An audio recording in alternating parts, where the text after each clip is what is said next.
দেখুন একজন দক্ষ মাছ শিকারী কীভাবে মাছ শিকার করে ছিপ দিয়ে। আপনারা শুধু লক্ষ্য রাখুন, ওনার বড়শিতে কিন্তু বিশাল বড় একটি মাছ লেগে গেছে, আর উনি সেই মাছটিকে খেলিয়ে খেলিয়ে তোলার চেষ্টা করছেন। আমরা যারা মাছ শিকার করতে অভ্যস্ত নয়, তারা যদি এইভাবে বড়শিতে মাছ লাগে, আমরা হয়তো সেটা তুলতেই পারবো না। এক ঝটকায় তোলার চেষ্টা করব, আর মাছটি বড়শির সুতো ছিঁড়ে চলে যাবে। আর দক্ষ শিকারীরা তারা কিভাবে মাছ শিকার করে আপনারা লক্ষ্য করতে থাকুন। মাছ কিন্তু লেগে গেছে বিশাল বড়। আশেপাশে উৎসুক জনতার ভিড় জমে গেছে মাছটা দেখার জন্য।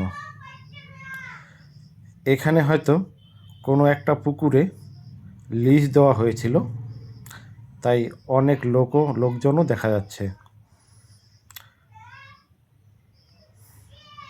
মাছটির সাইজ যে অনেকটাই বড় আছে, সেটা লোকটার হাবভাব দেখেই বোঝা যাচ্ছে। পুকুরটাও কিন্তু অনেক বড় দেখা যাচ্ছে।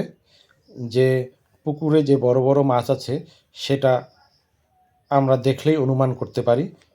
সেই পুকুরের তার মধ্যে থেকেই একটি বড় মাছ এই বড়শিতে গেঁথে গেছে। আপনারা লক্ষ্য করুন, একটু হয়তো সময় লাগবে, কিন্তু মাছটা উনি তুলবেনই।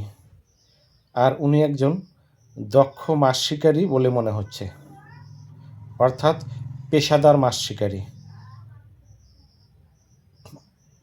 আরেকজন ওনার যে হেল্পার, উনি ফিশিং নেট নিয়ে রেডি হয়ে আছেন। মাছটি কাছে আসলেই উনি সেই নেটের মধ্যে মাছটিকে তুলে নেবেন। তার কারণ, জলে থাকা অবস্থাতেই মাছটিকে নেটের মধ্যে পুরতে হবে, না হলে তুলতে গেলে হয়তো সুতোই ছিঁড়ে যেতে পারে। এই তো মাছটা অনেকটাই সাইডে চলে আসছে। আর এই যে দেখা যাচ্ছে একটু মাছটা, যে নেটটা ধরে আছে, সে সাইডে চট দিচ্ছে যাতে সেই বাঁশের মধ্যে মাছটা ঢুকে না যায়। এই তো মাছ উঠে গেছে। মাছটার সাইজটা অনেকটাই বড় দেখা যাচ্ছে, হয়তো কেজি 2-2.5 হয়তো হয়ে যাবে, এমনকি বেশিও হতে পারে।